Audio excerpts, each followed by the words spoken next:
그 애는 16이었습니다. 어머니의 약값을 구하겠다는 말 한마디에 한겨울 두만강 위에 맨발로 섰어요. 강을 건너면 돈을 벌 수 있다고 했죠. 그런데 강 건너에서 기다리고 있던 건 일자리가 아니었습니다. 브로커가 돈 봉투를 세는 걸 봤어요. 그제야 알았죠. 자신이 팔렸다는 것을. 창문엔 쇠창살이 박혀 있었고 문은 밖에서만 열렸습니다. 도망치면 죽는다고 했어요. 그 애는 2번 도망쳤고 2번 다 잡혔습니다. 그리고 결국 북한으로 끌려갔어요.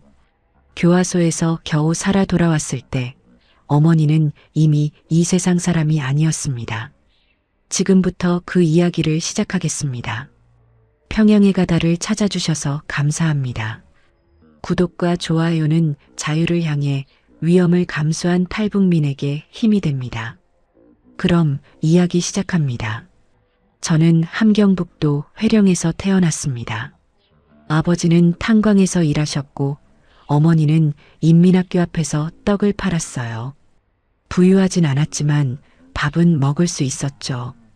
매일 저녁 아버지가 검은 탕가루를 뒤집어 쓰고 돌아오시면 어머니는 따뜻한 물을 데워 아버지의 손을 씻겨주셨습니다. 저는 그 옆에 앉아서 아버지의 무릎에 기대어 잠들곤 했어요. 그게 제가 기억하는 가장 행복한 풍경이었습니다. 아버지의 손은 거칠었지만 늘 따뜻했고 어머니의 목소리는 낮았지만 늘 다정했어요. 우리 집은 가난했지만 그래도 가족이 있었기에 아무것도 두렵지 않았던 것입니다. 그러나 1994년 모든 것이 달라지기 시작했습니다. 배급이 줄더니 어느 날부터 아예 끊겨버렸어요. 처음에는 감자로 버텼고 그 다음엔 옥수수 껍질을 삶아 먹었죠. 아버지는 탄광이 멈추자 산에 올라 나무 껍질을 벗겨오셨습니다. 어머니는 장마당에 나가 남은 떡을 팔아보려 했지만 아무도 떡을 사지 않았어요. 모두가 굶고 있었기 때문입니다. 거리에 앉아있는 꽃제비들이 하나둘 늘어갔고 시장 한쪽에서는 쓰러진 사람을 그냥 지나치는 것이 당연한 일이 되어버렸죠. 저는 그때 겨우 8살이었지만 배고픔이라는 것이 사람을 어떻게 바꾸는지 똑똑히 보고 있었습니다. 아버지의 몸이 눈에 띄게 줄어들기 시작한 건 그해 겨울이었어요. 원래 넓던 어깨가 오단에서 움츠러들었고 탄광에서 바위를 깨시던 그 두꺼운 팔이 마른 나뭇가지처럼 가늘어졌습니다. 아버지는 자신의 밥을 절반으로 나눠 저에게 주셨어요. 제가 안 먹겠다고 하면 화를 내셨죠. 괜찮다. 아버지는 어른이니까 적게 먹어도 된다고 하셨지만 아버지의 눈 밑에 점점 깊어지는 그림자가 그 말이 거짓이라는 것을 알려주고 있었습니다. 어머니도 알고 계셨어요. 밤마다 아버지 옆에서 조용히 우시는 소리가 얇은 벽 너머로 들려왔죠. 저는 이불을 뒤집어 쓰고 두 귀를 막았지만 어머니의 울음소리는 손가락 사이로 스며들어왔던 것입니다. 1995년 겨울 아버지는 더 이상 일어나지 못하셨습니다. 새벽에 기침소리가 들려서 눈을 떴는데 아버지가 바닥에 웅크리고 계셨어요. 어머니가 아버지의 이름을 부르며 흔드셨지만 아버지는 눈만 겨우 뜨고 저를 바라보셨습니다. 그 눈빛을 저는 평생 잊을 수 없어요. 미안함과 두려움과 사랑이 한꺼번에 담겨 있었죠. 아버지는 저에게 손을 뻗으셨고 저는 그 손을 꼭 잡았습니다. 차가웠어요. 예전에 그렇게 따뜻하던 그 손이 얼음장처럼 차가워져 있었습니다. 아버지는 제 이름을 한번 부르시고 눈을 감으셨어요. 10살짜리 아이에게 아버지의 죽음이란 세상의 끝 그 자체였습니다. 저는 아버지의 손을 놓지 못했어요. 어머니가 저를 떼어놓을 때까지 몇 시간이고 그 차가운 손을 잡고 있었던 것입니다. 아버지를 보내고 난 뒤 우리 집은 침묵으로 가득 찼습니다. 어머니는 울음을 멈추셨지만 웃음도 함께 사라졌어요. 매일 새벽 장마당에 나가셨다가 밤늦게 돌아오시면 쌀 한 줌이나 옥수수 두어 개를 식탁에 올려놓으셨죠. 그것이 하루치 식량의 전부였습니다. 저는 학교를 그만두고 어머니를 도와 장마당에서 이것저것 팔아보았지만 아이가 벌 수 있는 돈은 한 끼 식사에도 모자랐어요. 회령의 겨울은 매년 더 혹독해졌고 거리에서 죽어가는 사람들의 수는 점점 늘어만 갔습니다. 저는 매일 밤 아버지가 마지막으로 저를 바라보시던 그 눈빛을 떠올렸어요. 그리고 다짐했습니다. 반드시 살아남겠다고, 어머니를 지키겠다고. 그것만이 아버지에게 할 수 있는 유일한 약속이었던 것입니다. 아버지가 돌아가시고 몇 해가 흘렀습니다. 저는 15이 되었고 장마당에서 나무리며 부침개를 팔 줄 아는 아이가 되어 있었어요. 어머니와 저 단둘이 살아가는 생활은 고단했지만 적어도 함께라는 것이 위안이었습니다. 어머니는 낮에는 장마당에서 일하시고 밤에는 이웃집 바느질을 대신 해주시며 콩이나 쌀을 받아오셨어요. 그렇게라도 둘이서 하루하루를 버텨내고 있었죠. 그런데 어느 날 밤 어머니의 기침 소리에 잠이 깼습니다. 가볍게 시작된 기침이 점점 거세지더니 어머니의 온몸이 쿵쿵 울릴 정도로 심해졌어요. 저는 놀라서 일어나 어머니의 등을 두드렸는데 손에 뭔가 뜨겁고 축축한 것이 묻어왔습니다. 어둠 속에서는 보이지 않았지만 날이 밝고 나서야 알 수 있었어요. 그건 피였습니다. 병원에 가야 했지만 병원이라는 곳은 있으나 만화한 상태였습니다. 약도 없고 의사도 제대로 없었어요. 회령 인민병원에 억지로 어머니를 모시고 갔더니 의사라는 사람이 결핵 같다고 말해주었습니다. 치료하려면 약이 필요한데 병원에는 약이 없다고 했어요. 장마당에서 사와야 한다는 뜻이었죠. 저는 그날부터 약값을 구하기 위해 할 수 있는 모든 것을 했습니다. 새벽 4시에 일어나 산에 올라가 나무를 뜯어왔고 장마당에서 하루 종일 서서 팔았어요. 이웃집 아이를 돌봐주기도 했고 남의 집 빨래를 해주기도 했습니다. 하지만 결핵약의 가격은 제가 한 달을 일해도 벌 수 없는 돈이었어요. 어머니의 기침은 날이 갈수록 심해졌습니다. 밤마다 피를 토하시는 소리가 들렸고 몸무게는 눈에 보이게 줄어들었어요. 저는 무서웠습니다. 아버지를 잃었을 때의 그 장면이 자꾸 겹쳐 보였기 때문이죠. 아버지도 이렇게 조금씩 마르시다가 어느 날 갑자기 눈을 감으셨습니다. 어머니까지 그렇게 되시면 저는 정말 혼자가 되는 것이었어요. 세상에 단 한 사람, 저를 이름으로 불러주는 유일한 사람마저 잃게 되는 것이었습니다. 그 두려움은 배고픔보다도 추위보다도 더 견디기 어려웠어요. 저는 이웃들에게 도움을 구했습니다. 하지만 모두가 자기 식구 먹여 살리기도 벅찬 시절이었어요. 옆집 아주머니는 고개를 저으시며 미안하다고만 하셨고 건너편 아저씨는 아예 문을 열어주시지 않았습니다. 어머니의 친한 친구분도 사정은 마찬가지였어요. 다들 눈을 피했죠. 배고픈 시대에 남의 병까지 돌볼 여유가 있는 사람은 아무도 없었던 것입니다. 저는 길에 주저앉아 울었어요. 15살짜리 아이가 혼자 감당하기엔 너무 무거운 짐이었습니다. 그때 어머니가 기어이 자리에서 일어나 저를 안아주셨어요. 뼈만 남은 팔로 저를 끌어안으시며 괜찮다. 어머니는 괜찮다고 하셨습니다. 하지만 어머니의 몸에서 나는 열기가 비정상적이라는 것을 저는 알고 있었어요. 장마당에서 돌아오는 길, 동네 아주머니 한 분이 저를 불러 세우셨습니다. 그분은 가끔 중국 쪽과 장사를 하시는 분이었는데 저에게 조심스럽게 말을 꺼내셨어요. 중국에 가면 돈을 벌 수 있다고, 한 달만 일하면 어머니 약값은 충분히 마련할 수 있다고 하셨습니다.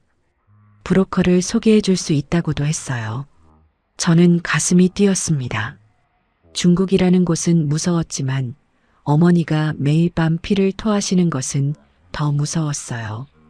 강만 건너면 어머니를 살릴 수 있다는 그 말 한마디가 15살 소녀의 마음을 통째로 흔들어 놓았던 것입니다. 그날 밤 저는 잠든 어머니의 얼굴을 오래도록 바라보았습니다. 그리고 결심했어요. 어떤 일이 있어도 어머니를 살리겠다고, 그러기 위해서라면 뭐든 하겠다고 말이죠. 브로커를 만난 건 그로부터 열흘 뒤였습니다.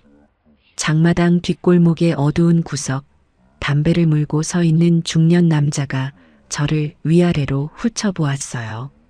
그 시선이 불편했지만 어머니의 약이 더 급했기에 모른 척했습니다. 남자는 강을 건너면 식당 일자리를 구해줄 수 있다고 했어요. 한 달이면 인민폐 1000위안은 벌 수 있고 그 돈이면 어머니 약을 사고도 남는다고 했습니다. 저는 물었어요. 위험하지 않느냐고. 남자는 웃으며 말했죠. 자기가 안내할 테니 걱정하지 말라고, 이미 수십 명을 데려다 줬다고. 저는 그 말을 믿었습니다. 믿고 싶었다는 표현이 더 정확할지도 모르겠어요. 집으로 돌아와 어머니에게 말씀드렸더니 어머니는 단호하게 반대하셨습니다. 안 된다, 절대 안 된다며 기침을 참으시면서도 저를 붙잡으셨어요. 중국에 가면 무슨 일을 당할지 모른다고, 잡히면 끌려와서 감옥에 간다고 하셨습니다. 저는 어머니의 말씀이 옳다는 것을 알고 있었어요. 하지만 어머니가 매일 밤 피를 토하시는 모습 앞에서 가만히 앉아 있을 수는 없었습니다. 어머니의 손을 잡고 말했어요. 한 달만 일하고 한 달만 다녀오면 약을 사올 수 있다고. 어머니는 한참을 우시다가 더 이상 말씀을 못 하셨어요. 기침이 너무 심해져서 말을 이을 수 없으셨던 것입니다. 저는 그 밤 어머니가 잠드신 뒤에도 한참을 곁에 앉아 있었습니다. 출발 전날 저는 짐을 꾸렸어요. 짐이라고 해봐야 속옷 한 벌, 양말 한 켤레, 그리고 아버지가 쓰시던 낡은 손수건이 전부였습니다. 그 손수건은 아버지가 돌아가시던 날 손에 쥐고 계셨던 것이었어요. 어머니가 빨아서 접어 서랍에 넣어두셨던 건데 저는 그걸 가슴 안쪽 주머니에 넣었습니다. 아버지가 함께 가시는 것 같은 기분이 들었어요. 무섭지만 아버지가 지켜봐 주시면 괜찮을 거라고 스스로를 다독였던 것이죠. 새벽에 집을 나서기 전 잠든 어머니의 이마에 손을 대보았습니다. 열이 높았어요. 이마가 불처럼 뜨거웠습니다. 저는 젖은 수건을 이마에 올려드리고 방 한구석에 물과 감자 몇 알을 놓아두었어요. 어머니에게 편지를 쓸까 하다가 글을 쓰면 울 것 같아서 그만두었습니다. 대신 마음속으로 말했어요. 기다려주세요. 반드시 약을 가지고 돌아올게요. 문을 닫는 순간 등 뒤에서 어머니의 기침 소리가 들려왔습니다. 저는 뒤돌아보지 않았어요. 돌아보면 발걸음을 뗄 수 없을 것 같았기 때문이죠. 약속 장소에 가니 브로커 외에 2사람이 더 있었습니다. 20살쯤 되어 보이는 여자와 30대 남자였어요. 둘 다 저처럼 초조한 얼굴이었습니다. 브로커는 경비대 교대 시간을 알고 있다며 새벽 3시에 출발한다고 했어요. 두만강까지는 걸어서 1시간 거리였습니다. 저는 주머니 안에 아버지 손수건을 꼭 쥐고 걸었어요. 바람이 매서웠습니다. 숨을 쉴 때마다 코 안이 얼어붙는 느낌이었고 발가락은 이미 감각을 잃어가고 있었어요. 하지만 어머니를 생각하면 발걸음을 멈출 수 없었습니다. 이 강만 건너면 어머니를 살릴 수 있다고, 한 달만 버티면 된다고 저는 스스로에게 끊임없이 되뇌었던 것입니다. 어둠 속에서 두만강의 윤곽이 서서히 모습을 드러냈을 때 심장이 터질 것 같았어요. 두려움과 희망이 뒤섞인 채 저는 그 강을 향해 걸어갔습니다. 두만강은 얼어 있었습니다. 브로커가 앞장서서 얼음 위를 밟아보더니 괜찮다고 손짓했어요. 저는 심장이 귓속에서 두드리는 소리를 들으며 첫 발을 내디뎠습니다. 얼음이 삐걱거리는 소리가 새벽 공기 속에 총소리처럼 크게 울렸어요. 숨을 멈추었습니다. 경비 초소의 탐조등이 강 위를 느리게 훑고 있었고 그 불빛이 다가올 때마다 저는 얼음 위에 납작하게 엎드려야 했어요. 체온이 빠져나가는 속도가 느껴졌습니다. 코트 안으로 파고드는 한기가 뼛속까지 스며들었고 손가락은 이미 감각이 없었어요. 하지만 일어나서 다시 기어가야 했습니다. 멈추면 죽는다는 것을 본능적으로 알고 있었기 때문이죠. 함께 출발한 20살 여자가 제 뒤에서 기어오고 있었어요. 그녀의 숨소리가 가까이 들렸습니다. 브로커는 저만치 앞에서 빠른 속도로 이동하고 있었고 30대 남자는 브로커를 바짝 따라가고 있었죠. 저와 그 여자만 뒤처져 있었습니다. 갑자기 탐조등이 우리 쪽으로 방향을 틀었어요. 빛이 다가오는 속도가 너무 빨라서 엎드릴 시간도 없었습니다. 저는 반사적으로 몸을 웅크렸고 심장이 터지는 줄 알았어요. 불빛이 제 바로 옆을 스치고 지나갔습니다. 이때 뒤에서 여자의 신음소리가 들렸어요. 엎드리다가 얼음에 무릎을 세게 부딪힌 것 같았습니다. 저는 뒤를 돌아보고 싶었지만 브로커가 돌아보지 말고 빨리 오라고 낮은 목소리로 다그쳤어요. 저는 이를 악물고 기어갔습니다. 뒤에서 여자가 따라오는 소리가 들려서 그나마 안심이 되었어요. 강 한가운데쯤 왔을 때 얼음 아래에서 물이 흐르는 소리가 들렸습니다. 콸콸 흐르는 그 소리가 바로 발밑에서 올라왔어요. 얼음이 얇아지는 구간이었던 것이죠. 브로커가 왼쪽으로 우회하라고 손짓했고 저는 떨리는 팔다리를 이끌고 방향을 틀었습니다. 얼음 표면에 금이 가 있었어요. 그 금 사이로 검은 물이 비쳐 보였습니다. 만약 여기서 빠지면 이 차가운 물속에서 단 몇 분도 버틸 수 없다는 것을 알고 있었어요. 공포가 온몸을 휘감았지만 동시에 어머니의 기침 소리가 귓가에 울렸습니다. 어머니를 살려야 한다. 여기서 죽을 수 없다. 저는 그 생각만으로 금간 얼음 위를 기어갔던 것입니다. 마침내 중국 쪽 강변에 도달했을 때 저는 감각이 없는 손으로 흙을 움켜쥐었습니다. 살았다는 생각에 눈물이 쏟아졌어요. 브로커가 빨리 일어나라고 재촉했고 30대 남자가 저를 부축해 일으켜 세웠습니다. 뒤에 있던 여자도 무사히 도착했어요. 우리 넷은 강변 숲을 속으로 몸을 숨겼습니다. 브로커는 여기서 차를 타고 이동할 거라며 조금만 기다리라고 했어요. 저는 그때야 비로소 내가 중국 땅을 밟았다는 사실을 실감했습니다. 하지만 안도감은 오래가지 않았어요. 차가 왔을 때 브로커의 태도가 미묘하게 달라졌기 때문입니다. 출발 전에는 친절했던 그 남자가 강을 건넌 뒤로는 우리에게 말을 거의 하지 않았어요. 차 안에서 30대 남자는 다른 곳으로 내렸고 저와 20살 여자만 남았습니다.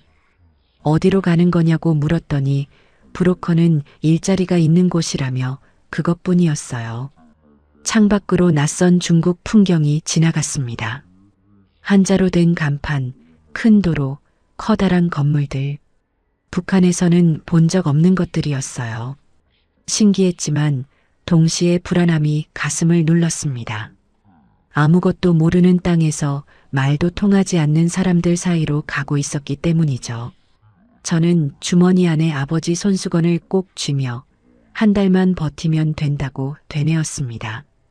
하지만 그 한 달이라는 시간이 실제로 어떤 의미였는지 저는 그때 전혀 알지 못했던 것입니다. 차는 도시를 벗어나 점점 외진 곳으로 향했습니다. 처음엔 넓은 도로를 달리다가 어느 순간부터 비포장 길이 이어졌어요. 창밖 풍경이 건물에서 옥수수밭으로, 옥수수밭에서 산기슭으로 바뀌었습니다. 저는 불안해져서 브로커에게 물었어요. 식당 일자리라며요. 여긴 식당이 있을 것 같지 않은데요. 브로커는 거의 다 왔다고만 했습니다. 옆에 앉은 20살 여자도 불안한 눈으로 저를 바라보았어요. 우리는 서로 말없이 손을 잡았습니다. 그녀의 손도 저처럼 차갑고 떨리고 있었어요. 차가 멈춘 곳은 산 아래 작은 마을이었습니다. 집이 대여섯 채 흩어져 있었고 사람은 거의 보이지 않았어요. 브로커가 차에서 내리라고 했을 때 한 남자가 집 안에서 걸어 나왔습니다. 40쯤 되어 보이는 중국 남자였어요. 키가 크고 얼굴이 거무스름했으며 입가에 담배를 물고 있었습니다. 그 남자와 브로커가 중국어로 무엇인가를 주고받더니 남자가 주머니에서 돈 봉투를 꺼냈어요. 저는 그 장면을 바로 앞에서 보고 있었습니다. 브로커가 봉투를 열고 돈을 세기 시작했어요. 1장, 2장, 3장. 그 손가락이 돈을 넘기는 동작이 마치 느린 화면처럼 제 눈앞에서 펼쳐졌습니다. 바로 그 순간 깨달았어요. 나는 팔렸구나. 식당 일자리 같은 건 처음부터 없었구나. 이 남자에게 넘겨지는 것이구나. 다리에 힘이 풀렸습니다. 땅이 꺼지는 것 같았어요. 도망치고 싶었지만 다리가 움직이지 않았습니다. 옆에 있던 20살 여자가 먼저 비명을 질렀어요. 그녀는 뛰려고 했습니다. 하지만 어디서 나타났는지 남자 2명이 더 있었고 그녀를 금방 붙잡았어요. 발버둥을 치고 소리를 지르는 그녀를 남자들이 끌고 갔습니다. 저는 그 장면을 보면서도 움직일 수가 없었어요. 공포라는 것이 사람의 몸을 이렇게 완전히 얼어붙게 만든다는 것을 그때 처음 알았습니다.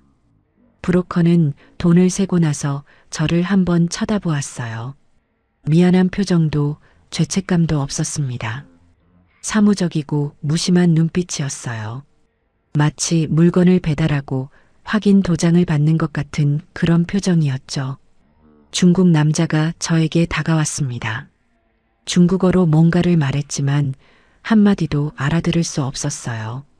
남자는 제 팔을 잡고 집 안으로 끌고 들어갔습니다. 저는 뿌리치려 했지만 16살 소녀의 힘으로는 어른 남자의 소나기를 벗어날 수 없었어요. 집 안은 어두웠습니다. 작은 방 하나, 부엌 하나, 그리고 문이 밖에서 잠기는 방 하나. 남자는 저를 그 방 안에 밀어넣고 문을 닫았어요. 자물쇠 채우는 소리가 철컥 울렸습니다. 저는 닫힌 문 앞에 주저앉았어요. 그리고 한참이 지나서야 소리 없이 울기 시작했습니다. 그 방의 창문에는 쇠창살이 박혀 있었어요. 밖을 내다보니 산과 밭뿐이었습니다. 사방이 적막했어요. 소리를 질러도 아무도 듣지 못할 곳이었습니다. 저는 주머니를 뒤졌어요. 아버지의 손수건이 아직 있었습니다. 그 헝겊 조각을 얼굴에 대고 아버지를 불렀어요. 소리내어 부르지는 못했습니다. 목소리가 나오지 않았기 때문이에요. 입술만 움직여서 아버지 살려주세요라고 되뇌었습니다. 저는 어머니의 약을 사러 온 것이었어요. 어머니를 살리려고 강을 건넌 것이었습니다. 그런데 이곳은 어디이고 나는 어떻게 된 것인지. 어머니가 피를 토하시며 기다리고 계실 텐데 저는 이 쇠창살 안에 갇혀버린 것이었습니다. 그날 밤 저는 방바닥에 웅크린 채 뜬 눈으로 밤을 새웠어요. 눈물도 마르고 나면 남는 것은 공포뿐이었습니다. 16회를 살아오면서 가장 긴 밤이었던 것입니다. 그 방에서의 첫 아침은 낯선 냄새와 함께 시작되었습니다. 흙과 담배와 기름이 뒤섞인 냄새가 문틈으로 스며들었어요. 밤새 한숨도 자지 못한 채 웅크리고 있던 저는 문 밖에서 발소리가 들리자 온몸이 굳어버렸습니다. 자물쇠가 열리는 소리, 그리고 문이 삐걱거리며 열렸어요. 중국 남자가 쟁반을 들고 들어왔습니다. 밥 한 그릇과 반찬 몇 가지가 놓여 있었어요. 남자는 쟁반을 바닥에 내려놓고 중국어로 무엇인가를 말한 뒤 다시 문을 닫았습니다. 자물쇠가 다시 채워졌어요. 저는 밥을 바라보았지만 한 숟갈도 넘길 수가 없었습니다. 위장이 뒤틀리는 것 같았고 입안이 바짝 말라 있었어요. 하지만 며칠이 지나자 배고픔은 공포마저 이기기 시작했습니다. 사람이란 아무리 두렵고 절망적인 상황에서도 결국 밥을 먹게 되더군요.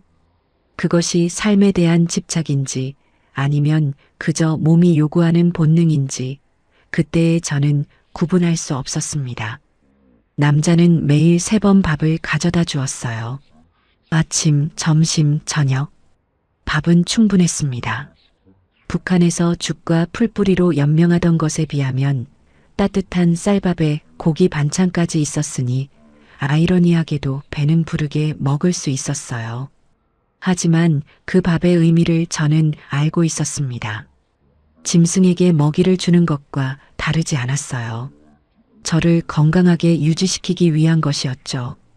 그 생각이 들 때마다 밥알이 목구멍에 걸렸지만 살아남기 위해 삼켜야 했습니다. 살아남아야 어머니에게 돌아갈 수 있었기 때문이에요. 어머니는 저를 기다리고 계실 것이었습니다. 약을 가지고 돌아올 거라고 했으니 분명히 기다리고 계실 거예요. 그 생각만이 저를 버티게 했던 것입니다. 방 안에서의 하루는 끝없이 길었어요. 창문의 쇠창살 사이로 보이는 것은 산과 밭과 하늘뿐이었습니다. 가끔 닭이 마당을 돌아다니는 것이 보였고 멀리서 개 짖는 소리가 들렸어요.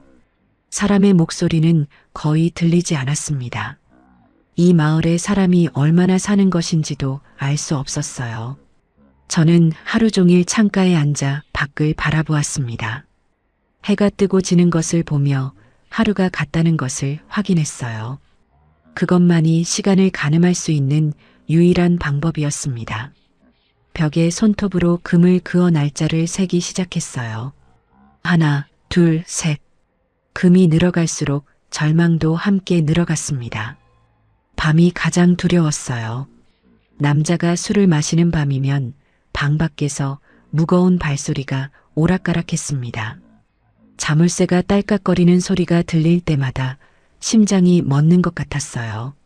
문이 열리면 저는 벽구석으로 몸을 웅크렸습니다. 남자는 술 냄새를 풍기며 들어왔고 중국어로 무엇인가를 중얼거렸어요. 저는 고개를 숙인 채 온몸을 떨었습니다. 그 밤에 무슨 일이 일어났는지 저는 말로 옮기고 싶지 않습니다. 다만 그 뒤로 저는 밤이 오는 것이 세상에서 가장 무서운 일이 되었어요. 해가 지기 시작하면 몸이 먼저 떨렸습니다.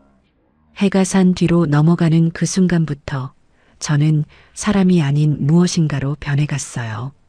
감정을 꺼버린 채 벽만 바라보는 빈 껍데기 같은 존재가 되어갔던 것입니다. 어머니 생각이 저를 미치게 만들었어요. 이 시간에도 어머니는 기침을 하고 계실 것이었습니다. 피를 토하시면서도 저를 기다리고 계실 것이었어요. 한 달만 다녀온다고 했는데 벌써 금이 15개가 넘었습니다. 어머니는 제가 돈을 벌어 약을 사올 거라고 믿고 계실 텐데 저는 이 쇠창살 안에서 아무것도 할 수 없었어요. 그 무력감이 공포보다 더 저를 짓눌렀습니다. 차라리 배가 고프면 배고픔과 싸울 수라도 있었어요. 차라리 추우면 추위를 견디면 되었습니다. 하지만 아무것도 할 수 없다는 것, 어머니가 죽어가고 있는데 손가락 하나 움직일 수 없다는 것, 그것이 가장 잔인한 고통이었어요.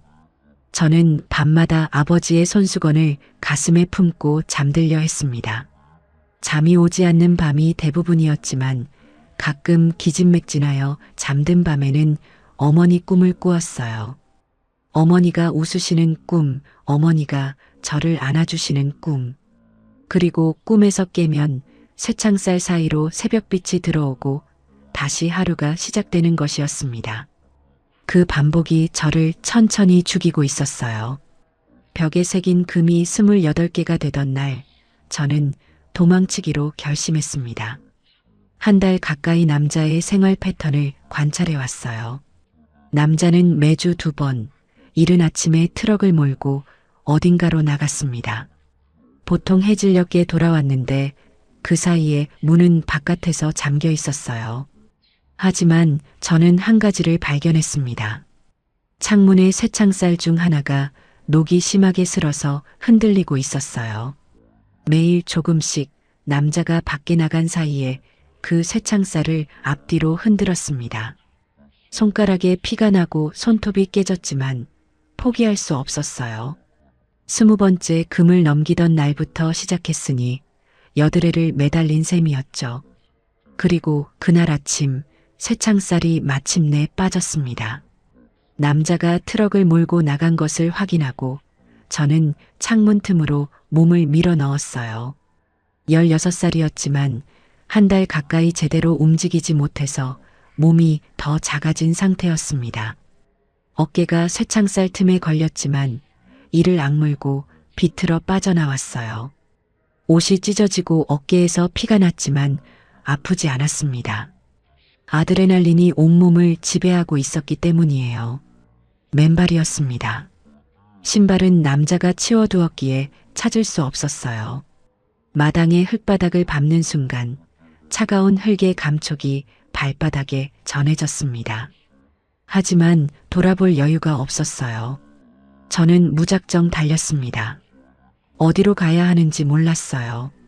다만 이 마을에서 벗어나야 한다는 것만 알았습니다. 산 쪽으로 달렸어요. 밭을 가로지르고 풀밭을 뛰어넘고 나무 사이를 빠져나갔습니다. 맨발에 돌이 박혔지만 멈추지 않았어요. 뒤를 돌아보니 마을이 점점 작아지고 있었습니다. 됐다. 이대로 가면 된다. 큰 길만 찾으면 어딘가에 도착할 수 있다고 생각했어요. 숨이 턱까지 찼지만 다리를 멈출 수 없었습니다. 어머니에게 돌아가야 한다는 생각뿐이었어요. 얼마나 달렸을까? 앞쪽에 작은 길이 보였습니다. 비포장이었지만 차가 다닐 수 있는 길이었어요. 저는 그 길을 따라 뛰기 시작했습니다. 하지만 길을 따라 뛰었던 것이 실수였어요. 1시간쯤 달렸을 때 뒤에서 오토바이 소리가 들렸습니다. 고개를 돌려보니 오토바이 2대가 빠르게 다가오고 있었어요. 마을 사람들이었습니다. 저는 다시 산 쪽으로 방향을 틀었지만 오토바이가 더 빨랐어요. 한 남자가 오토바이에서 뛰어내리더니 제 뒤를 쫓아왔습니다. 저는 있는 힘을 다해 뛰었지만 맨발의 돌밭이었고 체력도 바닥난 상태였어요. 넘어졌습니다. 일어나려는 순간 남자의 손이 제 팔을 움켜잡았어요. 소리를 질렀습니다. 있는 힘을 다해 소리를 질렀지만 산골짜기에는 메아리만 돌아왔을 뿐 아무도 오지 않았습니다. 끌려 돌아온 그날 밤 남자는 전에 없이 거칠었어요. 술을 마시지 않았는데도 눈이 충혈되어 있었습니다.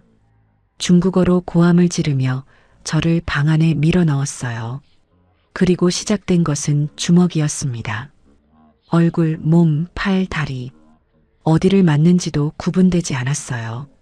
저는 머리를 감싸고 바닥에 웅크렸습니다. 고통이라는 것도 어느 순간이 지나면 무감각해지더군요. 처음에는 소리를 질렀지만 나중에는 소리조차 나오지 않았어요. 맞으면서 생각했습니다. 이렇게 죽는 건가? 어머니도 못 보고 이렇게 끝나는 건가? 주먹이 멈춘 뒤 남자는 문을 닫고 나갔어요. 자물쇠가 채워지는 소리가 들렸습니다. 저는 바닥에 엎드린 채 미동도 하지 못했어요. 온몸이 욱신거렸고 한쪽 눈이 부어올라 제대로 뜨이지 않았습니다. 그날 이후 남자는 저에게 한 가지를 분명히 했어요. 다시 도망치면 공안에 신고하겠다고. 공안이라는 말에 온몸의 피가 얼어붙었습니다. 공안에 잡히면 북한으로 강제 송환되고 송환되면 수용소에 간다는 것을 저도 알고 있었어요. 수용소에 가면 나올 수 없다는 것도. 남자는 그것을 알고 있었기에 그 협박이 가장 효과적이라는 것도 잘 알고 있었던 것이죠. 저는 부어오른 얼굴을 안고 벽에 기대었습니다. 창문에는 새 쇠창살이 박혀 있었어요. 이번엔 녹슬지 않은 단단한 것이었습니다. 도망칠 수 있다는 한 줄기 희망마저 사라진 것이었어요. 저는 그날부터 울음을 멈추었습니다. 눈물이 마른 것이 아니라 우는 것조차 의미가 없다는 것을 알아버렸기 때문이에요. 그 뒤로 날들이 흘러갔습니다. 벽에 새기는 금의 수가 30을 넘기고 40을 넘기고 50을 넘겼어요. 2달이 지난 것이었습니다. 어머니의 약값을 구하려고 강을 건넌 지 2달. 저는 아무 돈도 벌지 못한 채 이 방에 갇혀 있었어요. 어머니가 살아계신지조차 알 수 없었습니다. 2달 동안 약 없이 어머니가 버틸 수 있었을까? 그 생각이 머리를 채울 때마다 가슴이 찢어지는 것 같았어요. 저는 서서히 무너지고 있었습니다. 낮에는 멍하니 벽을 바라보았고 밤에는 천장을 바라보며 뜬 눈으로 누워 있었어요. 밥을 먹는 것도 기계적인 행위가 되었습니다. 맛을 느끼지 못했어요. 씹고 삼키는 동작을 반복할 뿐이었죠. 어느 날 방 구석에서 깨진 사기 그릇 조각을 발견했습니다. 밥그릇의 모서리가 깨져나간 것이었는데 날카로운 끝이 손가락을 베일 만큼 뾰족했어요. 저는 그것을 한참 들여다보았습니다. 이상하게도 두렵지 않았어요. 오히려 평온한 기분이 들었습니다. 이 고통을 끝낼 수 있다는 생각이 들었기 때문이에요. 더 이상 밤이 두렵지 않아도 되고, 더 이상 문이 열리는 소리에 떨지 않아도 되고, 더 이상 어머니를 걱정하지 않아도 되는 것이었습니다. 저는 그릇 조각을 손목 가까이 가져갔어요. 피부에 차가운 감촉이 닿았습니다. 그 순간 어디선가 노랫소리가 들려왔어요. 아주 희미하게 바람에 실려오는 것처럼 끊겼다 이어지는 소리였습니다. 남자의 방에서 흘러나오는 라디오 소리였어요. 중국 방송이었지만 그 사이에 한국 노래가 흘러나왔습니다. 가사를 정확히 알아들을 수 없었지만 멜로디가 익숙했어요. 어머니가 가끔 흥얼거리시던 노래와 비슷한 곡이었습니다. 어머니는 장마당에서 돌아오시는 길에 가끔 노래를 부르셨어요. 지친 몸을 이끌고 걸으시면서 아주 작은 목소리로 흥얼거리셨죠. 그 목소리가 갑자기 귓가에 생생하게 되살아났습니다. 그릇 조각을 든 손이 멈추었어요. 어머니의 얼굴이 떠올랐기 때문입니다. 어머니가 저를 안아주시던 그 마른 팔 괜찮다고 말씀하시던 그 목소리, 새벽까지 기침을 참으시며 저를 깨우지 않으려 애쓰시던 그 모습. 만약 제가 여기서 죽으면 어머니는 영원히 저를 기다리시게 되는 것이었어요. 돌아온다고 했으니까, 약을 가져오겠다고 했으니까 어머니는 분명 문 앞에 앉아 저를 기다리고 계실 것이었습니다. 제가 죽었다는 것도 모른 채 딸이 돌아올 날만 세고 계실 것이었어요. 그 생각에 손에서 힘이 빠졌습니다. 그릇 조각이 바닥에 떨어졌어요. 소리가 방 안에 울렸습니다. 저는 울었습니다. 소리를 내지 않고 몸을 떨며 울었어요. 한참을 울고 나서 주머니에서 아버지의 손수건을 꺼냈습니다. 눈물과 코를 닦고 손수건을 가슴에 꼭 안았어요. 아버지도 어머니도 저에게 살라고 말씀하실 것이었습니다. 아무리 힘들어도 살아야 한다고, 살아있어야 다시 만날 수 있다고 하실 것이었어요. 죽으면 끝이지만 살아있으면 언젠가는 기회가 온다고.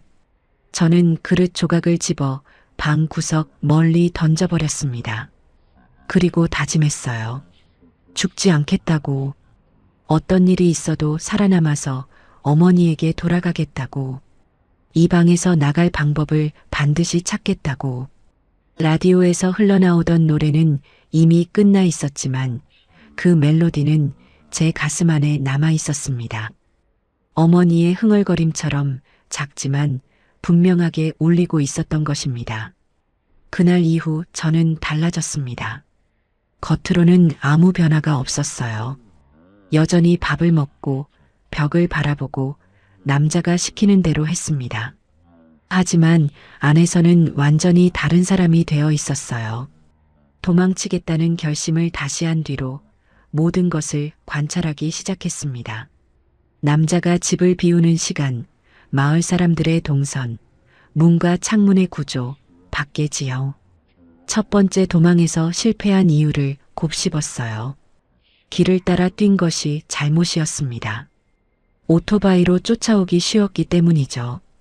다음에는 산을 타야 했어요. 그리고 남자가 반나절만 비우는 날이 아니라 하루 이상 비우는 날을 노려야 했습니다. 몇 주를 더 관찰한 끝에 패턴을 알아냈어요. 한 달에 한 번 남자는 이른 아침에 나가서 다음 날 저녁에야 돌아왔습니다. 아마 먼 도시에 무엇인가를 팔러 가는 것 같았어요. 그날을 기다렸습니다. 벽에 금이 이른을 넘길 때쯤 그날이 돌아왔어요. 새벽에 트럭 시동 소리가 들리고 자갈길을 달려나가는 소리가 멀어져 갔습니다. 저는 귀를 기울이며 기다렸어요. 완전히 소리가 사라진 뒤에도 1시간을 더 기다렸습니다. 첫 번째 실패에서 배운 신중함이었죠. 창문의 쇠창살은 새 것이었지만 문은 오래된 나무 문이었습니다. 저는 몇 주 동안 밥을 먹던 숟가락으로 문틀과 벽 사이의 흙을 조금씩 파내고 있었어요. 남자가 들어올 때는 숟가락을 감추고 파낸 흙은 이불 밑에 숨겼습니다. 그리고 그날 아침 남은 부분을 잇는 힘을 다해 파냈어요. 문틀이 벽에서 조금씩 벌어졌고 경첩 한쪽이 흔들리기 시작했습니다. 온 체중을 실어 문을 밀었어요. 1번, 2번, 3번. 경첩이 찢어지듯 벽에서 빠지면서 문이 비틀어졌습니다. 틈이 생겼어요. 몸을 밀어 넣을 수 있는 틈이었습니다. 이번에는 준비가 있었어요.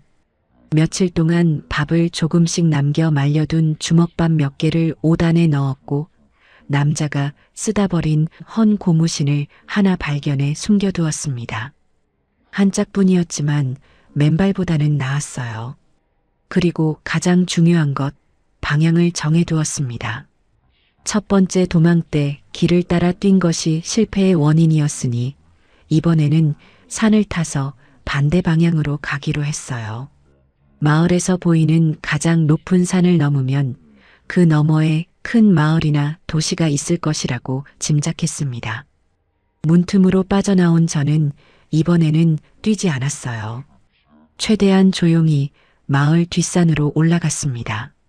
나무 사이를 빠져나가고 바위를 기어오르고 풀숲에 몸을 숨기며 천천히 이동했어요. 심장은 미친 듯이 뛰었지만 발걸음은 침착하게 유지하려 했습니다. 산등성이에 올라서 뒤를 돌아보았을 때 마을이 저 아래 작게 보였어요. 그 순간 다리에 힘이 풀릴 뻔했지만 아직 멀었다는 것을 알고 있었기에 다시 걸었습니다. 산을 넘고 골짜기를 지나 하루 종일 걸었어요. 해가 질 무렵 비포장 도로가 나왔고 그 도로를 따라가니 작은 마을이 보였습니다. 거기서 더 큰 도로로 나왔고 트럭이 지나가는 것을 보고 숨어서 방향을 확인했어요. 하지만 운명은 잔인했습니다. 이틀을 걸어 작은 도시 외곽에 도착했을 때 검문이 있었어요. 공안이 도로에서 신분증을 확인하고 있었습니다. 저는 피하려 했지만 이미 눈에 띈 뒤였어요. 공안 한 명이 저를 불러 세웠습니다. 신분증을 보여달라고 했어요. 중국어를 알아들을 수 없었고 신분증도 없었습니다. 저는 아무 말도 하지 못하고 서 있었어요. 공안이 무전기를 들었습니다. 그 순간 모든 것이 끝났다는 것을 직감했어요. 도망칠 수도 없었고 거짓말을 할 수도 없었습니다. 말이 통하지 않았기 때문이에요. 공안이 제 팔을 잡았을 때 저는 저항하지 않았습니다. 할 수 없었어요. 3개월 동안의 모든 고통과 노력이 물거품이 되는 순간이었습니다. 저는 고개를 숙인 채 어머니에게 미안하다고 속으로 되뇌었던 것입니다. 공안에 잡힌 뒤의 일들은 빠르게 진행되었습니다. 작은 파출소 같은 곳에 하룻밤 있었고 다음 날 더 큰 도시의 수용시설로 이송되었어요. 그곳에는 저 같은 사람들이 여럿 있었습니다. 북한에서 넘어온 사람들이었어요. 남자도 있었고 여자도 있었으며 저보다 어린 아이까지 있었습니다. 모두 같은 표정을 하고 있었어요. 공포와 체념이 뒤섞인 이미 모든 것을 포기한 사람들의 얼굴이었습니다. 저도 거울이 있었다면 같은 얼굴을 하고 있었을 것이에요. 수용시설에서 며칠을 보낸 뒤 우리는 버스에 실렸습니다. 어디로 가는지 아무도 말해주지 않았지만 모두 알고 있었어요. 북한으로 돌아가는 것이었습니다. 창밖으로 풍경이 점점 익숙해져 갔어요. 중국의 큰 건물과 넓은 도로가 사라지고 산과 강이 보이기 시작했습니다. 두만강이 다가오고 있었어요. 제가 3달 전에 목숨을 걸고 건넜던 그 강을 이제 반대 방향으로 건너가야 했습니다. 어머니를 살리겠다고 건넜던 그 강을 빈손에 상처투성이 몸으로 돌아가야 했어요. 버스 안에서 한 여자가 울기 시작했고 그 울음이 전염되듯 여기저기서 흐느끼는 소리가 퍼졌습니다. 저는 울지 않았어요. 눈물이 나오지 않았습니다. 너무 많이 울어서 이제 남은 것이 없었던 것이죠. 북한 땅을 밟는 순간 보위부 요원들이 기다리고 있었습니다. 우리는 한 줄로 세워졌고 하나씩 이름과 출신지를 대라는 명령을 받았어요. 저는 떨리는 목소리로 이름과 회령이라고 대답했습니다. 요원이 저를 위아래로 훑어보더니 따로 오라고 했어요. 다른 사람들과 분리되어 작은 방으로 끌려갔습니다. 거기서부터 신문이 시작되었어요. 신문은 밤낮 없이 이어졌습니다. 중국에서 누구를 만났느냐, 한국 사람을 만났느냐, 한국에 가려고 했느냐, 남조선 정보기관과 접촉했느냐, 같은 질문이 반복되었어요. 저는 아무것도 모른다고 어머니 약값을 벌려고 간 것뿐이라고 말했습니다. 하지만 그들은 믿지 않았어요. 아니, 믿고 안 믿고의 문제가 아니었습니다. 신문이라는 것 자체가 진실을 알아내려는 것이 아니라 원하는 대답을 받아내기 위한 과정이었어요. 제가 아니라고 할 때마다 대가가 따라왔습니다. 그 대가가 어떤 것이었는지 저는 자세히 말씀드리기 어렵습니다. 다만 그 방에서 나올 때마다 몸의 어딘가가 전보다 더 아팠고 걸을 수 없는 날도 있었다고만 말씀드리겠어요. 며칠이 지났는지 세는 것도 포기한 어느 날 신문관이 종이 한 장을 내밀었습니다. 뭔가를 쓰라고 했어요. 죄를 인정하는 내용이었습니다. 조국을 배반하고 적국으로 도주하려 했다는 내용이 적혀 있었어요. 저는 고개를 저었습니다. 어머니 약값 때문이었다고 다시 말했어요. 하지만 신문관의 눈에는 관심이 없었습니다. 그는 제가 서명할 때까지 기다릴 수 있다고 했어요. 시간은 많다고.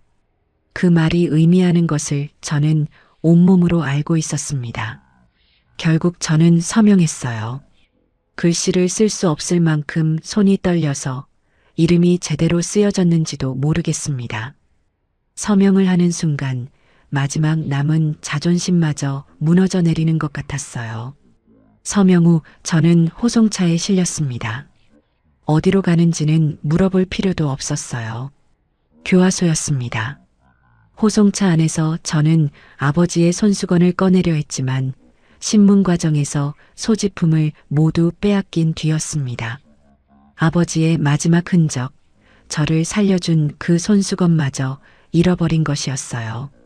빈 주머니에 손을 넣고 손수건이 있던 자리를 만졌습니다. 아무것도 없었어요. 손끝에 닿는 건 차가운 천 조각뿐이었습니다. 저는 그 순간 깨달았어요. 이제 정말 아무것도 남지 않았구나. 아버지의 손수건도, 어머니에게 돌아갈 희망도, 16살의 봄도 전부 사라졌구나. 호송차의 작은 창으로 북한의 하늘이 보였습니다. 잿빛이었어요. 그 하늘 아래 어딘가에 어머니가 계실 텐데 저는 점점 어머니에게서 멀어지고 있었습니다. 교화소라는 이름의 지옥으로 향하면서 저는 살아서 나올 수 있을지조차 알 수 없었던 것입니다. 교화소에 도착한 것은 밤이었습니다. 호송차에서 내리자마자 차가운 공기가 폐를 찔렀어요. 높은 담벼락 위로 철조망이 둘러져 있었고 감시탑에서 탐조등이 마당을 훑고 있었습니다. 줄을 서라는 고함이 들렸고 저는 다른 수감자들과 함께 한 줄로 섰어요. 이름, 나이, 죄명을 말하라는 명령에 기계적으로 대답했습니다. 옷을 벗고 교화소 복장으로 갈아입으라는 지시가 떨어졌어요. 낡고 더러운 회색 옷이었습니다. 너무 커서 몸에서 흘러내렸지만 선택의 여지는 없었어요. 수용동으로 끌려가는 복도는 길고 어두웠습니다. 형광등이 간간히 깜빡거렸고 벽에서는 곰팡이 냄새와 소독약 냄새가 뒤섞여 났어요. 방에 들어서니 이미 20명 가까운 사람들이 바닥에 누워 있었습니다. 자리가 없어서 문 옆 구석에 몸을 웅크렸어요. 바닥은 시멘트였고 이불이라고는 얇은 담요 한 장뿐이었습니다. 첫날 밤 저는 잠을 자지 못했어요. 사방에서 들려오는 기침소리, 신음소리, 잠꼬대 소리가 어둠 속에서 뒤섞였습니다. 이곳이 앞으로 제가 살아야 할 곳이라는 사실이 실감나지 않았어요. 새벽 5시에 기상종이 울렸습니다. 일어나지 못하는 사람은 끌려나갔어요. 저는 있는 힘을 다해 일어섰습니다. 아침 식사는 옥수수 죽 한 그릇이었어요. 물에 옥수수 가루를 풀어 끓인 것인데 국물이라고 부르기도 민망할 만큼 묽었습니다. 하지만 모두가 그 한 그릇을 소중하게 떠먹었어요. 식사 후 바로 작업에 투입되었습니다. 저는 채석장에 배치되었어요. 돌을 깨고 나르고 싸는 일이었습니다. 곡괭이가 손에 쥐어졌는데 그 무게를 들어올리는 것조차 힘들었어요. 16살 소녀의 팔에 곡괭이는 너무 무거웠습니다. 하지만 작업 속도가 느리면 감시원의 고함이 날아왔고 그래도 빠르지 않으면 몽둥이가 등에 내리꽂혔어요. 첫 주가 지나자 손바닥이 찢어졌습니다. 물집이 잡히고 터지고 그 위에 다시 물집이 잡혔어요. 피가 나도 작업을 멈출 수 없었습니다. 돌 위에 핏자국이 묻었고 곡괭이 자루가 미끄러웠어요. 손가락 마디마디가 부어올라 구부리기 힘들었지만 멈추면 벌을 받았습니다. 벌이라는 것은 밤에 잠을 재우지 않고 서 있게 하거나 식사를 빼앗는 것이었어요. 이미 부족한 식사에서 한 끼라도 빠지면 다음날 돌을 들 힘이 나지 않았고 힘이 없으면 또 벌을 받았습니다. 끝없는 악순환이었어요. 교화소라는 곳은 사람을 교화하는 곳이 아니라 사람이었던 것을 천천히 지워나가는 곳이었습니다. 함께 수용된 사람들 중에 저보다 먼저 온 여자가 있었어요. 30살쯤 되어 보였지만 나중에 알고 보니 22살이었습니다. 교화소에서 2해를 보낸 그녀의 몸은 뼈와 가죽만 남아 있었어요. 그녀가 저에게 말해주었습니다. 여기서 살아나가려면 규칙이 있다고. 눈에 띄지 마라, 감시원에게 반항하지 마라, 아무리 배가 고파도 남의 음식에 손대지 마라. 그리고 가장 중요한 것, 울지 마라. 울면 약하게 보이고 약하게 보이면 표적이 된다고 했어요. 저는 그녀의 충고를 가슴에 새겼습니다. 그리고 실제로 울지 않았어요. 중국의 그 방에서도 울음을 멈추었던 저였으니 교화소에서는 더더욱 눈물을 보일 수 없었습니다. 하지만 몸은 정신의 의지를 따라주지 않았어요. 2달쯤 지났을 때 저는 앓기 시작했습니다. 열이 나고 온몸이 떨렸어요. 기침이 시작되었는데 그 기침 소리가 어머니의 기침과 닮아 있었습니다. 혹시 결핵이 아닌가 두려웠지만 교화소에는 의사도 약도 없었어요. 열이 오르면 바닥에 누워 이마를 차가운 시멘트에 대는 것이 유일한 치료였습니다. 그 상태에서도 작업에 나가야 했어요. 곡괭이를 들다가 쓰러진 적이 있었는데 감시원이 물을 끼얹어 깨운 뒤 다시 일하라고 했습니다. 저는 떨리는 무릎으로 서서 돌 하나를 들고 나르고 내려놓았어요. 그것을 수백 번 반복했습니다. 수용동에서 밤마다 사람이 줄어갔어요. 처음 들어왔을 때 20명이던 방이 몇 달 뒤에는 15으로 그 다음엔 12로 줄었습니다. 죽은 사람도 있었고 다른 수용동으로 옮겨간 사람도 있었어요. 죽은 사람은 새벽에 조용히 실려나갔습니다. 옆에서 자던 사람이 아침에 차갑게 굳어 있는 것을 발견한 적도 있었어요. 저에게 충고를 해주었던 그 22살 여자도 어느 날 작업장에서 쓰러진 뒤 돌아오지 않았습니다. 어디로 갔는지 아무도 말해주지 않았어요. 묻는 것도 허용되지 않았습니다. 사람이 사라지는 것이 일상이 된 곳에서 슬픔을 느낄 여유조차 사치였어요. 저는 그냥 하루를 버텼습니다. 오늘 하루만 살아남자. 내일은 내일 생각하자. 그것이 교화소에서 살아남는 유일한 방법이었던 것입니다.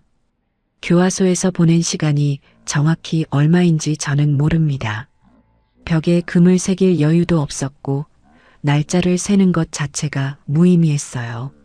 나중에 계산해 보니 대략 8달 정도였던 것 같습니다.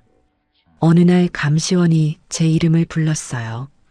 짐을 싸라고 했습니다. 짐이라고 해봐야 몸에 걸친 옷이 전부였지만 그 말이 의미하는 것은 분명했어요. 석방이었습니다. 형기를 채운 것인지 아니면 다른 이유가 있었는지는 알 수 없었어요. 교화소에서는 이유를 설명해 주지 않았습니다. 다만 문 앞에 서서 나가라는 말을 들었을 때 다리가 떨려서 한동안 서 있을 수밖에 없었어요. 문 밖으로 나왔을 때 햇빛이 눈을 찔렀습니다.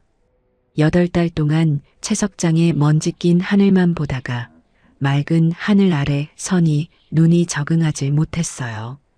한참을 눈을 깜빡거리며 서 있었습니다. 몸은 만신창이었어요. 교화소에 들어갈 때도 말랐지만 나올 때는 뼈 위에 가죽만 남은 상태였습니다. 걸을 때마다 관절이 삐걱거렸고 기침은 여전히 멈추지 않았어요. 손바닥에는 굳은 살과 흉터가 겹겹이 쌓여 있었고 손톱은 반쯤 빠져 있었습니다. 17살이었지만 거울이 있었다면 40이 넘은 사람이 비쳤을 거예요. 집까지 걸어가야 했습니다. 교화소에서 회령까지 얼마나 되는지도 몰랐지만 차를 탈 돈이 있을 리 없었어요. 그냥 걸었습니다. 한 발 한 발. 도로변에서 물을 얻어 마시고 산에서 풀을 뜯어 씹으며 걸었어요. 이틀을 걸어서 회령이 보이기 시작했을 때 가슴이 두근거렸습니다. 어머니를 만날 수 있다는 기대와 어머니가 어떤 상태일지 모른다는 두려움이 뒤섞여 있었어요. 약을 사오겠다고 떠난 지 거의 1년이 흘러 있었습니다. 16살에 떠나서 17이 되어 돌아가고 있었어요. 익숙한 골목이 보였습니다. 우리 집으로 가는 그 좁은 길이었어요. 걸음이 빨라졌습니다. 뛰고 싶었지만 체력이 없어서 빠르게 걷는 것이 전부였어요. 집이 보였습니다. 허름한 지붕, 금이 간 벽, 낡은 문. 그 모습은 떠날 때와 거의 같았어요. 하지만 뭔가 달랐습니다. 문 앞에 풀이 자라 있었어요. 사람이 드나든 흔적이 없었습니다. 가슴이 철렁 내려앉았어요. 문을 열었습니다. 잠기지 않은 문이 삐걱거리며 열렸어요. 안은 비어 있었습니다. 아무도 없었어요. 어머니의 물건들이 그대로 있었지만 먼지가 두텁게 쌓여 있었습니다. 어머니가 쓰시던 빗, 어머니의 저고리, 어머니가 제 밥을 담아주시던 그릇.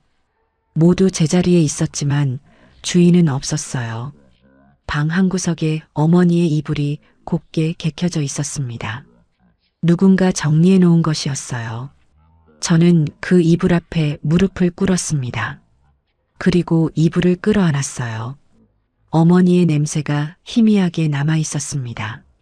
거의 사라져가는 아주 희미한 냄새였지만 분명히 어머니의 것이었어요. 이웃집 아주머니를 찾아갔습니다. 아주머니는 저를 보고 한참을 말없이 바라보셨어요. 알아보지 못하시는 것 같았습니다. 제가 이름을 말하자 아주머니의 얼굴이 일그러졌어요. 그리고 말해주셨습니다. 어머니가 제가 떠난 지 넉 달 만에 돌아가셨다고, 결핵이 악화되어서 어느 날 아침 숨을 거두셨다고, 마지막까지 제 이름을 부르셨다고, 은지야, 은지야, 우리 은지 어디 갔느냐고 헛소리를 하시다가 그렇게 가셨다고, 아주머니가 수습해서 뒷산에 묻어드렸다고 했어요. 저는 그 자리에서 주저앉았습니다. 무릎이 땅에 닿는 소리가 둔탁하게 울렸어요. 아주머니가 뭔가를 더 말씀하셨지만 귀에 들어오지 않았습니다. 어머니가 돌아가셨다. 넉 달 만에. 제가 중국의 그 방에 갇혀 있을 때 어머니는 혼자서 죽어가고 계셨던 것이었어요. 약을 사오겠다고, 꼭 돌아오겠다고 한 그 약속을 지키지 못한 채 어머니는 마지막 순간까지 저를 기다리셨을 것입니다. 문소리가 날 때마다 혹시 은지가 온 것은 아닌가 고개를 돌리셨을 것이에요. 그리고 결국 저를 보지 못한 채 눈을 감으셨습니다. 저는 어머니의 이름을 불렀어요. 소리내어 골목이 떠나갈 만큼 크게 불렀습니다. 어머니, 어머니. 하지만 대답은 없었어요. 세상에서 저를 불러줄 사람이 이제 아무도 남지 않았다는 것을 그제야 온전히 깨달은 것입니다. 어머니의 무덤은 뒷산 양지 바른 곳에 있었습니다. 이웃 아주머니가 알려주신 자리에 가니 작은 흙 무덤 하나와 나무 막대기로 만든 표식이 있었어요. 아주머니가 정성껏 해주신 것이었지만 비바람에 깎여서 무덤인지 아닌지 알아보기 어려운 상태였습니다. 저는 그 앞에 무릎을 꿇고 이마를 땅에 대었어요. 흙 냄새가 코끝에 닿았습니다. 이 흙 아래 어머니가 계셨어요. 저를 기다리다 돌아가신 어머니가 이 차가운 땅 속에 혼자 누워 계셨습니다. 한참을 그렇게 엎드려 있었어요. 말을 하고 싶은데 입이 떨어지지 않았습니다. 무슨 말을 해야 할지 몰랐기 때문이에요. 미안하다는 말로는 부족했고 보고 싶다는 말로는 이 고통을 담을 수 없었습니다. 어머니를 살리겠다고 강을 건넜는데 결국 아무것도 하지 못했어요. 약 하나를 사오지 못했습니다. 팔려가고 맞고 갇히고 끌려오고 그 모든 일을 겪는 동안 어머니는 혼자서 죽어가고 계셨던 것이에요. 저 때문이었습니다. 제가 떠나지 않았더라면 적어도 어머니 곁에서 손이라도 잡아드릴 수 있었을 것이에요. 마지막 순간에 어머니 이름이라도 불러드릴 수 있었을 것입니다. 그 후회가 칼날보다 날카롭게 가슴을 찔렀어요. 무덤 앞에서 일어났을 때 해가 기울고 있었습니다. 얼마나 오래 엎드려 있었는지 모르겠어요. 집으로 돌아오는 길, 세상이 전과 다르게 보였습니다. 아무것도 남지 않았어요. 아버지도, 어머니도, 아버지의 손수건도, 16살의 희망도 전부 사라졌습니다. 이 회령 땅에 저를 붙잡아 두는 것은 이제 아무것도 없었어요. 빈집에 돌아와 앉았을 때 묘한 감정이 찾아왔습니다. 두려움도 슬픔도 아닌 아주 차갑고 단단한 무엇이었어요. 결심이었습니다. 다시 강을 건너기로 했어요. 이번에는 중국에서 멈추지 않을 것이었습니다. 한국까지 가기로 했어요. 중국에서 팔려간 경험이 역설적이게도 저에게 정보를 주었습니다. 중국에서 만난 사람들, 수용시설에서 들은 이야기들. 한국에 가면 살 수 있다는 것, 중국에서 동남아를 거쳐 가는 길이 있다는 것, 브로커 없이는 불가능하지만 한국에서 도와주는 사람들이 있다는 것. 교화소에서 만난 한 여자가 알려준 전화번호가 기억 속에 남아 있었어요. 중국에 도착하면 그 번호로 전화하라고 도와줄 사람이 있다고 했었습니다. 떠나기 전날 밤 어머니의 이불을 안고 마지막 밤을 보냈어요. 이불에서 나는 어머니의 냄새를 깊이 들이마셨습니다. 이 냄새를 기억 속에 새기고 싶었어요. 이제 다시는 이 집에 돌아오지 못할 수도 있었기 때문이에요. 새벽에 일어나 어머니의 무덤에 마지막으로 갔습니다. 이마를 땅에 대고 말했어요. 어머니, 저 이제 갑니다. 이번엔 돌아오지 못할 수도 있어요. 하지만 살아남겠습니다. 어머니가 원하시는 것이 그것일 테니까요. 살아서 사람답게 살겠습니다. 어머니와 아버지 목까지요. 두만강까지의 길은 1년 전과 같았습니다. 하지만 저는 달랐어요. 1년 전에 저는 어머니 약값을 벌겠다는 순진한 희망을 안고 있었지만 지금의 저는 아무것도 가진 것이 없었습니다. 대신 잃을 것도 없었어요. 두려움이 사라지니 오히려 발걸음이 가벼웠습니다. 강변에 도착했을 때 밤이었어요. 1년 전 그 자리에 서니 그때의 기억이 물밀듯이 밀려왔습니다. 탐조등 불빛, 얼음 위를 기어가던 공포, 브로커의 뒷모습.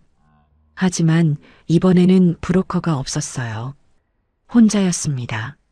저는 강을 바라보며 숨을 깊이 들이마셨어요. 그리고 첫 발을 내디뎠습니다. 얼음이 삐걱거리는 소리가 다시 들렸지만 이번에는 멈추지 않았어요. 죽더라도 다시는 이쪽으로 돌아오지 않겠다고 저는 이를 악물고 어둠 속을 기어갔던 것입니다. 중국에 도착한 뒤 저는 기억해두었던 전화번호로 연락했습니다. 공중전화를 찾는 것부터가 모험이었어요. 중국어를 한마디도 못했지만 교화소에서 함께 있던 여자가 알려준 몇 가지 단어가 도움이 되었습니다. 전화를 받은 사람은 한국어를 했어요. 어디에 있느냐고 물었고 제가 위치를 설명하자 기다리라고 했습니다. 이틀 뒤 한 남자가 찾아왔어요. 한족이었지만 한국어를 할 줄 알았고 탈북자들을 도와주는 단체와 연결되어 있다고 했습니다. 그 사람을 믿어도 되는지 알 수 없었지만 달리 선택지가 없었어요. 1년 전에도 브로커를 믿었다가 팔려갔지만 이번에는 상황이 달랐습니다. 이번에 속아도 잃을 것은 이미 아무것도 없었으니까요. 그 남자를 따라 며칠을 이동했습니다.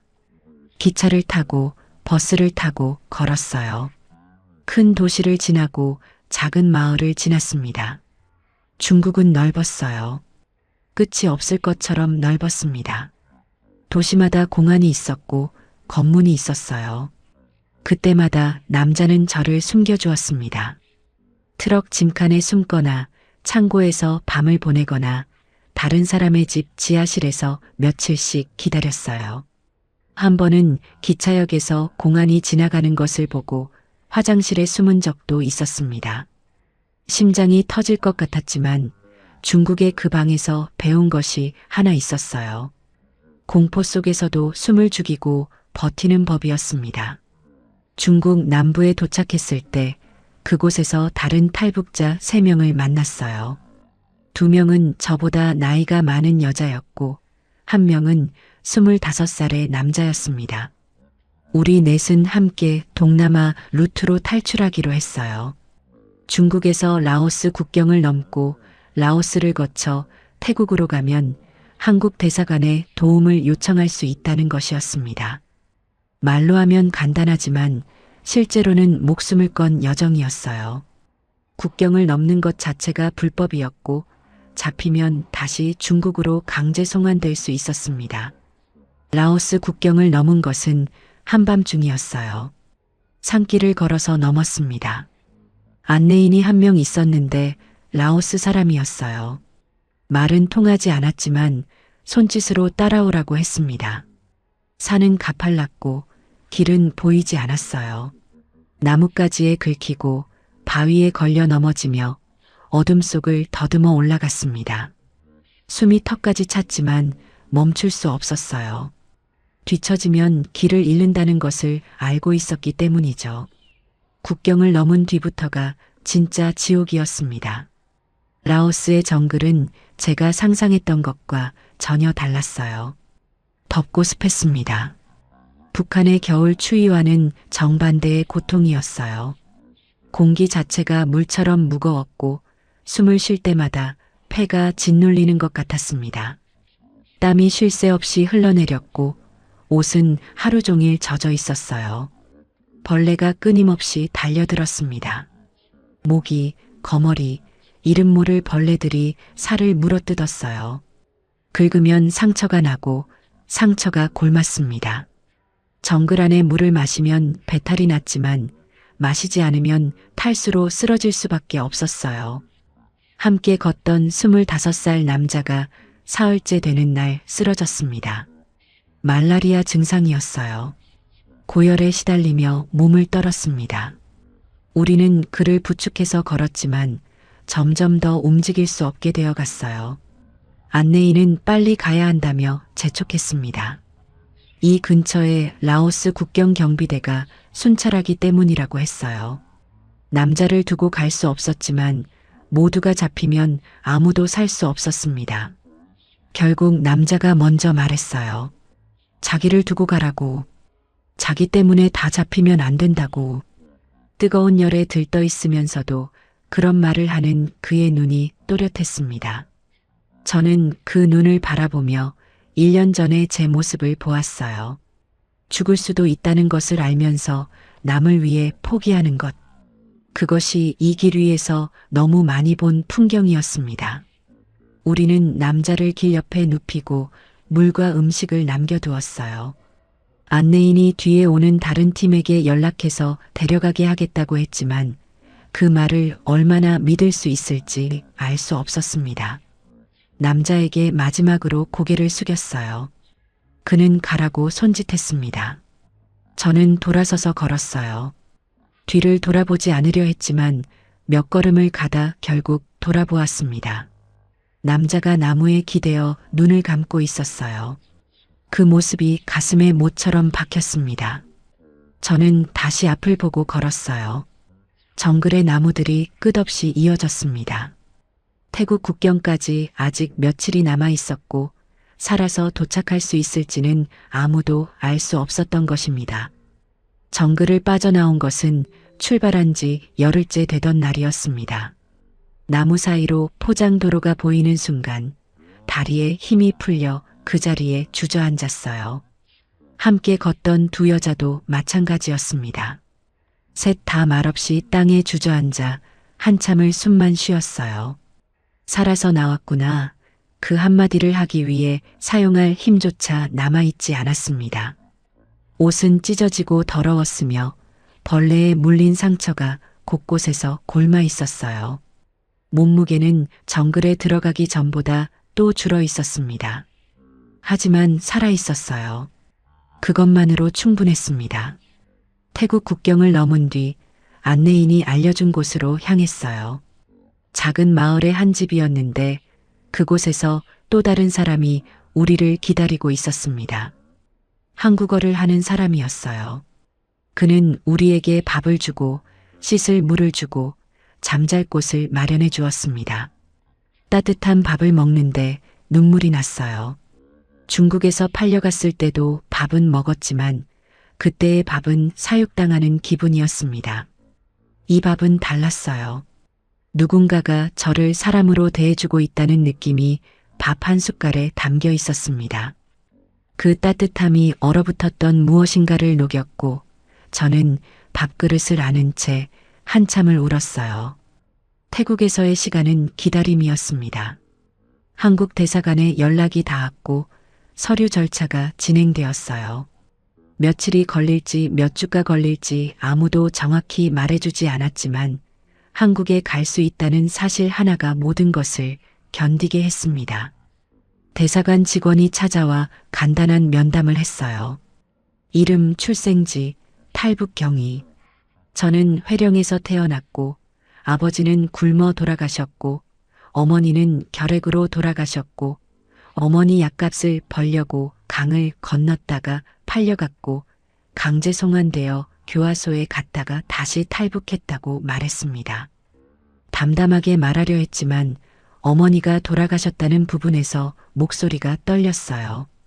직원이 괜찮으냐고 물었을 때 저는 고개를 끄덕였습니다. 괜찮지 않았지만 이제 거의 다 왔다는 것을 알고 있었기 때문이에요. 비행기를 타는 것은 태어나서 처음이었습니다. 하늘 위에서 내려다본 구름이 하얗고 끝없이 펼쳐져 있었어요. 북한에서 하늘을 올려다볼 때는 항상 잿빛이었는데 구름 위의 하늘은 깊고 푸른색이었습니다. 창문에 이마를 대고 한참을 바라보았어요. 이 하늘 아래 어딘가에 아버지와 어머니가 잠들어 계실 것이었습니다. 두 분 다 이 하늘을 보지 못하셨어요. 아버지는 탄광의 어둠 속에서 평생을 보내시다 굶어 돌아가셨고 어머니는 병든 몸으로 저를 기다리다 돌아가셨습니다. 하늘을 보며 살아야 할 사람들이 땅 아래에 먼저 누워버린 것이에요. 저만 이 하늘 위에 있었습니다. 그것이 기쁨인지 슬픔인지 감사함인지 미안함인지 저는 아직도 정확히 알지 못하겠어요. 인천공항에 내렸을 때 다리가 땅에 닿는 순간 무릎이 꺾였습니다. 서 있을 수가 없었어요. 공항의 바닥은 반짝거렸고 사방이 밝았습니다. 사람들이 바쁘게 오가고 있었고 어디선가 음악이 흘러나왔어요. 세상에 이렇게 밝고 깨끗한 곳이 있다는 것이 비현실적으로 느껴졌습니다. 저는 바닥에 주저앉은 채 손으로 얼굴을 감싸고 울었어요. 소리를 내어 울었습니다. 중국의 그 방에서도 교화소에서도 정글에서도 참았던 울음이 한꺼번에 터져 나왔어요. 지나가던 사람들이 저를 바라보았지만 상관없었습니다.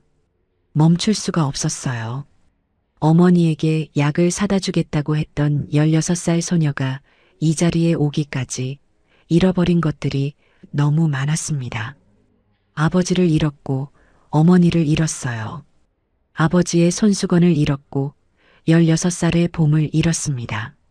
사람에 대한 믿음을 잃었고 밤이 두렵지 않던 시절을 잃었어요. 몸에는 흉터가 남았고 마음에는 그보다 깊은 상처가 남았습니다. 하지만 잃지 않은 것이 하나 있었어요. 숨. 저는 아직 숨을 쉬고 있었습니다. 아버지가 마지막으로 바라보시던 그 눈빛, 어머니가 괜찮다고 말씀하시던 그 목소리, 라디오에서 흘러나오던 그 노래가 저를 여기까지 데려온 것이었어요. 공항 바닥에 앉아 한참을 울고 나서 천천히 고개를 들었습니다. 벽에 태극기가 보였어요. 빨강과 파랑이 선명했습니다. 이곳이 한국이었어요. 아무도 저를 잡으러 오지 않는 곳, 문이 밖에서 잠기지 않는 곳, 밤이 와도 두렵지 않아도 되는 곳. 저는 떨리는 다리로 일어섰습니다. 한 발을 내디뎠어요. 이것이 새로운 첫걸음이었습니다. 두만강을 기어서 건넜고 중국의 쇠창살 방에서 버텼고 교화소의 채석장에서 살아남았고 라오스의 정글을 걸어서 빠져나왔어요. 그 모든 걸음 끝에 이 걸음이 있었습니다. 어머니, 저 도착했어요. 약속은 지키지 못했지만 살아남았습니다. 어머니가 원하셨던 대로 살아있습니다. 이제부터는 사람답게 살아보겠습니다. 어머니와 아버지가 살지 못한 그 삶을 제가 대신 살아보겠습니다. 인천공항의 밝은 불빛 아래에서 18살의 저는 그렇게 다시 걷기 시작했던 것입니다.